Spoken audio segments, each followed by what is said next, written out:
What is going on, everyone? My name is Andy. Welcome back to another FPL video. In this one, I'm going to run through the changes that are coming to FPL for the 2024-25 season. These were announced earlier this afternoon. I've had a quick read through them, and now I'm jumping straight on to record a video about them. The game isn't live yet, but we've had so many price reveals at this point, we must be getting close. So if it's not out later today, presumably it'll be tomorrow. And as soon as that happens, we can start building our teams, and the content on the channel will ramp up quite a bit. So if you want to keep up to date with all that, make sure to subscribe, hit that like button. Otherwise, I'm going to run through the article and give you my opinion on the changes. So there's a few things that are happening, but the biggest change is you can now save up to 5 free transfers. So this is what the article says. Up until now, you've only been able to bank 2 free transfers. Well, if you want to be patient and plan ahead, you can now accumulate up to 5 free transfers. On top of that, when you play the wildcard and free hit chips, your saved transfers will no longer reset to 0. So you can now save 5 free transfers, then play any of your chips, and immediately have 5 free transfers to use in the following game week. So if you've played FPL before, even if you haven't, the way it used to work is if you'd save 2 free transfers and then you wildcarded, you'd only ever have 1 free transfer the following week. That now doesn't happen. They don't reset. So if you say 4 free transfers and then you wildcard, the following game you'll still have those 4 free transfers. So I quite like that change. Just to read the last little bit and then I'll give my opinion. You've always been able to keep 2 free transfers when playing the bench boost and triple captainship. So there's no real change there, except that you can now bank the extra 3 free transfers as well. So firstly, wildcard, free hit, bench boost, and triple captain all mentioned there. So those 4 chips are staying in the game this season. There is another one which I'll talk about in a minute.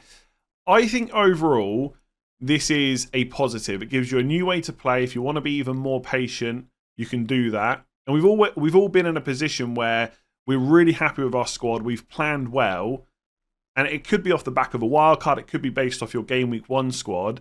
And you've built it for the next kind of 4 to 5 weeks. So you don't really want to make a transfer, but you feel like you've got to so you don't lose it. Well, now, unless you're on 5 free transfers, you're not going to be in that position. And sometimes you'll have a decision to make with a transfer where it is a bit of an upgrade, but not a massive one. And now some people will make that upgrade to get those extra points straight away. Some people might think, well, that will benefit me now, but maybe an extra transfer or 2 later on will mean I can make an even bigger upgrade and get more points in the long run. So overall, I think it's good. The only slight downside is we're already in a position where if you make the correct choices, let's just use the start of the season, right? You know, player A makes a team, player B makes a team. They're both pretty good, but player B gets a load of injuries. They've got to start using transfers. Those players start going down in price. You're already kind of behind. Whereas player A, their players do really well. So not only are they up on points, the players start going up in price. And because their team's doing well, they've got to make less transfers. They're also ahead in being able to save up free transfers as well. Now, of course, you could frame it that player A made better picks and therefore they're being rewarded, and that's fair enough. But obviously, there is an element of luck with this game, and this potentially just means that someone gets further ahead. I don't think it's going to be that big of a deal, to be honest with you. I think overall, it's a positive change that we can now save up to 5 free transfers. I think it just gives you different ways to play now. I mean, obviously, you're still picking players that you think are going to get points. You're still, like, the chances of us being in a position multiple times throughout the season where we've got 5 free transfers is so minimal anyway, but at least you've now got that option. With the transfers being able to be saved through a wildcard and free hit, again, overall, I quite like that.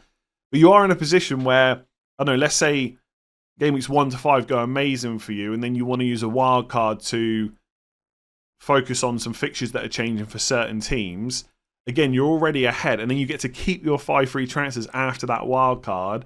Like, you can be in a pretty strong position, but it also does reward pre-planning and patience. Right? I am someone that when I play, if I pick someone for good reason, they've got 5 good fixtures. Even if they blank the first 3, most of the time I'll keep hold of them. And now I'm going to be in a position where, okay, if that doesn't work out, where I keep them for 2 more game weeks, they don't get me points. Okay, it's annoying. But maybe I've got extra free transfers to then kind of overhaul my team more so than I would have been able to in previous seasons. So I think it's a positive change. I think the real test will be when we play a season or 2 with it, and then we can see how well it works, because I think for a lot of us, we've played this game for so many years now, any change is going to feel like we're playing a fresh game. And that's kind of the sentiment I get from reading people talking about this on Twitter, etc. Yeah, overall, I quite like that. So that's the big change. They've also announced a new chip called the Mystery Chip, but save your excitement, it's not coming till January. It says, what will it do? You'll have to wait and see. All will be revealed ahead of January 2025 so that you can plan ahead before the chip becomes playable in January. So there's going to be a new chip. We can't use it until January. We will find out before January, when, I don't know, sometime in December over Christmas probably, what it does. And then we can plan our transfers and stuff around that. Thoughts on that is, I guess from an engagement point of view and keeping people interested, you've now got people thinking, okay, what could it be? There's going to be loads of discussion around it, and you've got to wait till December, January to find out, which is fine. It keeps people interested. But if you've got a new cool chip, why are you not talking about what that is right now? Maybe they just don't know what it's going to be. I don't know. It could just be, it could be like limitless, maybe. So free hit, but with unlimited budget. It could be double points for captain and vice captain. Hopefully it's going to be a bit more interesting than that. There's lots of chips in other fantasy games, like double points for all your defenders and stuff like that. But I don't know what it is. FPL probably, I hope FPL know what it is. They didn't want to tell us. It feels a bit weird to leave it till January, I've got to be honest. Like the 5 free transfers is cool, and maybe that's enough. But why tell us there's a chip coming but not tell us what it is? I guess it just keeps people hooked, which is probably the main reason they're doing it. This is probably not such an exciting change, but the pitch design is basically going to what FPL Challenge was last season. So FPL Challenge was in beta last year. I think it was live for like 8-9 game weeks. And they're going to use the same layout. So when you go to create your team, you'll see that everything looks a bit different. We've brought over the pitch design. Let me get my words out. We've brought over the pitch design from FPL Challenge to FPL to improve usability. Player cards have been added, offering an enhanced information when making a substitution or transfer. Now, they don't really show us what that is. I can't quite remember what was on FPL Challenge, but apparently it's better usability. I think from a aesthetics point of view, like what it looks like, I think it looks pretty rubbish with the box around the kit and stuff like that. But if it improves usability and there's more information, I guess overall that's a positive change. But I think it's going to look worse than it did last season. But as with anything which gets a UI overhaul, eventually you forget what it used to look like and you just get used to it, right? So it's not a problem. And then there's some small changes to point scoring, but it's all around, most of it's around the bonus system, right? So the points for each goal scored by a goalkeeper is being increased this season from 6 to 10. Now, that's a good change, I think. If your goalkeeper scores, I think it should be worth more than 6 points. But also, I feel like this should be part of like a bigger overhaul to the scoring. Maybe I don't think FPL needs massive changes, but I guess what I'm trying to say is, why did it take this long to do this? I don't know. Anyway, goalkeepers 6 to 10, I think it's good. And then the bonus point system, saving a penalty will be reduced from 15 to 9 BPS. Okay, so when players do anything in a game like assist or get a yellow card or whatever, you get plus or minus BPS, and then the top 3 obviously get 3, 2, and 1 bonus points. Like if you've played the game, right, you understand this. I'm sure. I'm probably not explaining it very well. This is what happens when you try and do it in one take. But basically, goalkeepers who save a penalty, who I really can't get my words out, who already get lots of points for saving that penalty, now get less points towards the bonus system, which I think is good, because it basically means in past seasons when you save that penalty, you pretty much always get 3 bonus points. And I'm not sure that should always be the case. I mean, 9 BPS is still quite high, but it is down from 15. So I think that's good. And then there's new additions to the bonus point system. So players will be rewarded or penalised for more different actions. So goalkeepers and defenders who concede a goal will be worth minus 4 BPS. So you're going to be slightly down if you concede. A goal line clearance will be worth 3 BPS.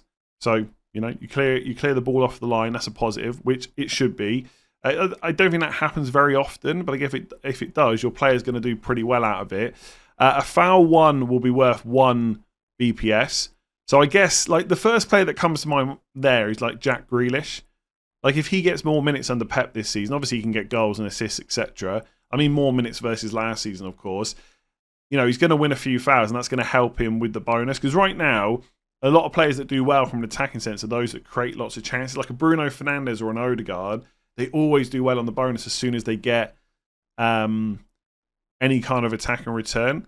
Obviously, other players who are a bit more dribbly, I guess, not necessarily creating so many chances, although, you know, Grealish, etc. would, they're winning fouls, they're going to get extra points. So I guess it's a positive. Like, it's hard to find bonus point system changes that exciting, but it's good that they're looking at it.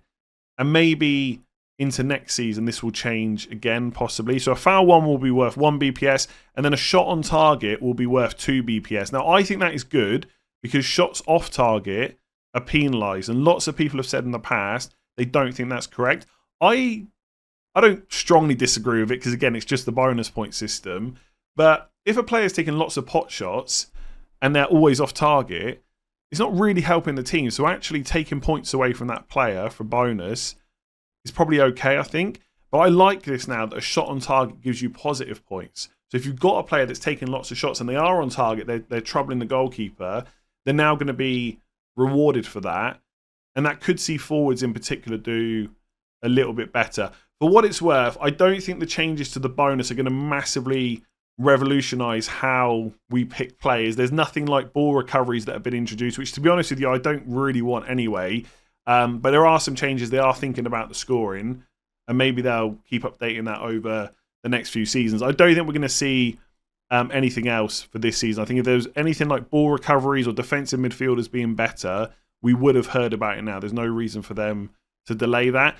And then changes to blank and double game weeks. This is not really anything FPL have changed, but because, basically, I'll read what it says. The schedule for FA Cup ties will be different this season, resulting in fewer clashes with Premier League fixtures. This is set to mean fewer and smaller blank and double game weeks. Basically, in the past, lots of the FA Cup rounds have been the same weekend as Premier League matches. So teams that get far in the FA Cup have Premier League matches postponed. They play them later on. You get lots of blank game weeks, lots of double game weeks. That's not going to happen now. But due to the changes, I think, with the lack of replays in the FA Cup in certain rounds, part of the deal was that the FA Cup will get its own weekend where there's no Premier League matches. So there's going to be less blank and double game weeks. And for that reason, wildcard and free hit's probably going to be a little bit weaker this season. And there might be less need to hold on to that. I think in terms of strategy around chips, I probably need to give that a lot more thought before I talk about it now. But I think wildcard, maybe not free hits, there's probably still going to be a blank game week at some point, even if it's a smaller one. Might still be worth saving, but wildcard possibly not such strong value, especially when you've got the ability to now save up free transfers. So going back to the 5 transfers thing, it could be that in the past, maybe you would have waited till, I'm just going to pick a random game week 17 to use the chip. But now you might think, well, hang on, I could use it a little bit earlier. And if things go well, I can just save up free transfers. So you could use it in game week 13, save transfers all the way up till 17. And if you want to make a few changes, then you've got 4 or 5 free transfers to do it. So overall, I think that's positive. What's new in FPL Challenge? We've also got exciting new features coming in FPL Challenge, which will be revealed next week. To be honest with you, I'm going to play FPL Challenge, but I don't know how much hype there is around that. I don't think I've ever been asked, where's my FPL Challenge video? I've not seen anyone talk about it in pre-season. But the main game just is FPL. So that is the changes. There's a mystery chip coming, but we're not going to find out until closer to January. The big change is the 5 free transfers. Let me know in the comments below what you think about that change. Is it good? Is it bad? Is there anything I've missed in terms of strategy which makes it better or worse? Leave a comment below. If you've enjoyed the video, make sure to give it a like and hit that subscribe button. I know that was a little bit all over the place, but these videos I think are worth doing in kind of one take. Especially when they've just been announced. Get that info out there as soon as possible. And then obviously when the game launches, I give this a bit more thought, start looking at fixtures, players, prices. When we've got all the prices available to us, we'll have a little bit more thought around strategy and start getting some drafts out there as well. Like, I'm kind of looking forward to FPL, and I think last week I was very focused on the final. Obviously England lost, which absolutely sucked. But that's done now. Euros is over. I'm back to thinking full-time FPL. So thank you very much for watching. The next time you see me, the game will be out, hopefully later today, if not tomorrow. I will catch you whenever that is.